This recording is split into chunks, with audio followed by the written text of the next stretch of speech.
तो दोस्तों आइए बात करेंगे इस वीडियो के अंदर हम लोग के एआईएमआईएम ने उत्तर प्रदेश के अंदर 20 सीटों पर लोकसभा चुनाव लड़ने का जो घोषणा है वो कर दिया है। अब उन 20 सीटों में कुछ उम्मीदवार जो है वो सामने निकल कर आ रहे हैं और उनमें से एक पंडित जी भी है। हाँ, हम पंडित जी के बारे में भी बहुत तफसील से बात करने वाले हैं इस वीडियो के अंदर, और क्यों ख़ास है वो एमआईएम के लिए, और क्यों एआईएमआईएम उनको बहुत ज़्यादा रिस्पेक्ट दे रहे हैं, और क्यों वो भी एआईएमआईएम पे पूरा ट्रस्ट कर रहे हैं। जबकि बहुत सारे लोग क्या है चुनाव के वक्त आए थे और उसके बाद जब हार गए तो वो जो है पार्टी छोड़कर चले गए। ऐसे बहुत सारे कैंडिडेट होता था और हुआ भी है एमआईएम के साथ, लेकिन ये पंडित जी ऐसे हैं जो चुनाव के वक्त आए, उनको टिकट दिया विधानसभा का और उसके बाद जो है लगातार मेहनत करते चले गए। उसके बारे में भी डिटेल से हम बात करेंगे, लेकिन सबसे पहले बात कर लेते हैं कि एआईएमआईएम के जो सदर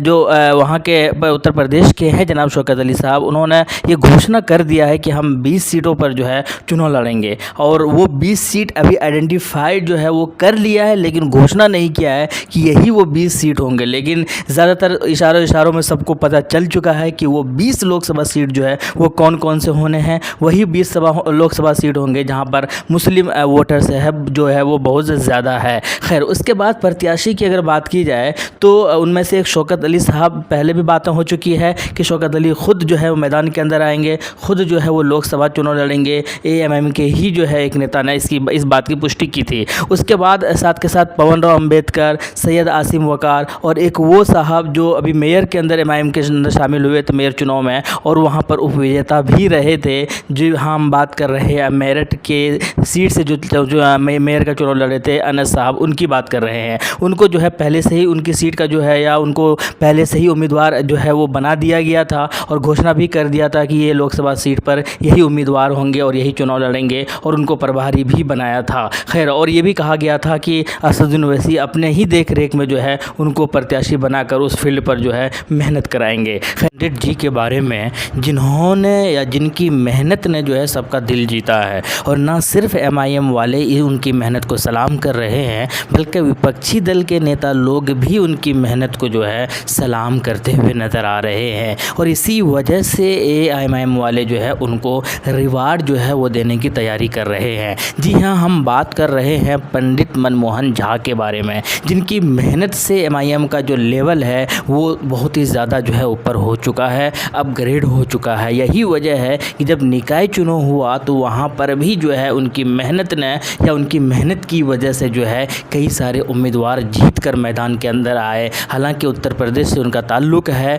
गाज़ियाबाद से इनका ताल्लुक़ है, और गाज़ियाबाद में निकाय चुनाव में जो है सियासी दस्तक भी दे दिया है एमआईएम पार्टी ने इस बार निकाय चुनाव के माध्यम से। लेकिन हम बात करेंगे ये जो पंडित जी जो सुर्खी कब बटोरा इन्होंने, जब ये विधानसभा चुनाव के वक्त जो है एमआईएम ने इनको उम्मीदवार बनाया था। और ठीक ये पूजा भजन करके जो है उसके बाद एमआईएम की टिकट से एमआईएम के जो पर्चा है, एमआईएम के नाम से जो पर्चा है वो नॉमिनेशन जो है उन्होंने किया था, और उसके बाद खूब सुर्खियाँ भी बटोरी थी। हालांकि विधानसभा का चुनाव का जो रिज़ल्ट जब आया था उस वक्त उनके फेवर में नहीं गया, उनके हक में नहीं गया, और मात्र 5 से 6 हज़ार के आसपास वोट लेकर ही आया। लेकिन लोगों को लग रहा था कि चुनाव के बाद जब इनकी जीत नहीं हुई तो ये पार्टी छोड़ देंगे। लेकिन इन्होंने साफ तौर पर ये कहा था कि हम चुनाव हारे हैं, हौसला नहीं हारे हैं, हमने हिम्मत नहीं हारा है, और इसी वजह से हम एमआईएम ने हमको जो है इतनी इज्जत दी है, इसी वजह से हम एमआईएम का दामन कभी नहीं छोड़ेंगे। और उसके बाद से जो है कंटिन्यू लगातार मेहनत करते हुए आए, और उसके बाद वो गुजरात भी गए मेहनत करने के लिए, और उसके बाद उत्तर प्रदेश के अंदर भी लगातार मेहनत करते हुए नज़र आ रहे हैं। हालांकि लोग बाकी कुछ लोग जो है वो इनके ऊपर ज़रूर निशाना साध रहे हैं कि एमआईएम के साथ क्यों दे रहे हैं, आपको तो बीजेपी के साथ या किसी दूसरे पार्टी के साथ देना चाहिए। लेकिन इन्होंने हमेशा जो है एमआईएम का सपोर्ट किया है, हमेशा जो है असदुद्दीन ओवैसी साहब को सपोर्ट किया है, और यही वजह है कि असदुद्दीन ओवैसी साहब ने भी जो है इनको गले लगाया है, इनको प्यार किया है, और इनको जो है समर्थन भी किया है, और साफ तौर पर ये भी कहा है कि जब वक्त आएगा तो आपको बहुत बड़ा इनाम से भी नवाजा जाएगा। अब चूँकि 2024 के अंदर लोकसभा चुनाव होगा तो उम्मीद यही बताई जा रही है, एक कयास लगाया जा रहा है, और ये बातें भी की जा रही है कि 2024 के अंदर इनकी मेहनत को देखते हुए जो है शायद लोकसभा का चुनाव का जो टिकट इनको दिया जा रहा है, इसी वजह से इनका मनोबल और भी ज़्यादा ऊंचा है। ये हालांकि ये पहला नहीं है, इससे पहले भी जब निकाय चुनाव हुआ उस वक्त भी जो है असदुद्दीन ओवैसी साहब ने ये घोषणा कर दिया था कि जो मोहम्मद अनस जो कि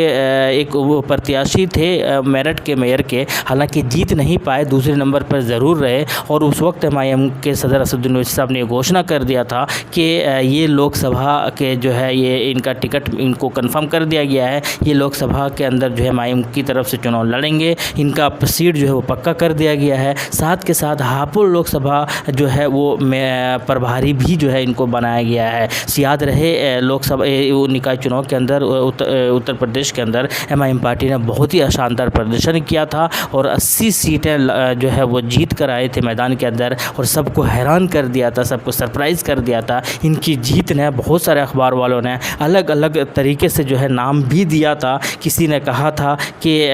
साइकिल को पंचर कर दिया, किसी ने कहा था कि अब जो है मुस्लिम वोटर से जो है समझ गए हैं कि किनको सपोर्ट करना चाहिए, किनको सपोर्ट नहीं करना चाहिए। सपा बसपा कांग्रेस ने हमेशा मुस्लिम जो है वोटर्स को इस्तेमाल किया है, अब वो सारे वोटर्स जो है MIM के खेमे की तरफ जा रहे हैं। तो खैर खूब सुर्खियाँ बटोरी थी, लेकिन अब ये देखना बड़ा दिलचस्प होगा कि क्या लोकसभा चुनाव के अंदर जो है MIM पंडित मनमोहन झा गामा जी को क्या उम्मीदवार बनाते हैं या नहीं, ये तो देखने वाली बात होगी। लेकिन उम्मीद यही है कि वो उम्मीदवार होंगे लोकसभा के अंदर और MIM का नाम और भी ज़्यादा रोशन करेंगे, MIM का परचम जो है बुलंद करेंगे, क्योंकि लगातार वो मेहनत करते हुए आ रहे हैं और उनको देख रेख कर जो है बाकी लोग भी इस चीज़ के ऊपर काफ़ी ज़्यादा जोर दिया जा रहा है कि पहले जो लोग कहते थे कि ये MIM पार्टी जो है ये सिर्फ मुसलमानों की पार्टी है, मुसलमानों को ही तरजीहात दी जाती है, लेकिन ऐसे लोगों को देखकर जो है बिल्कुल अब साफ ये कहा जा सकता है कि मुसलमानों की पार्टी नहीं, ये सबकी पार्टी है, मजलूमों की पार्टी है। यहाँ पर सबका वेलकम है जो सही तरीके से पॉलिटिक्स करना चाहती है। तो आपका क्या कहना है कमेंट सेक्शन में बताइएगा। शुक्रिया, जय हिंद, लव यू।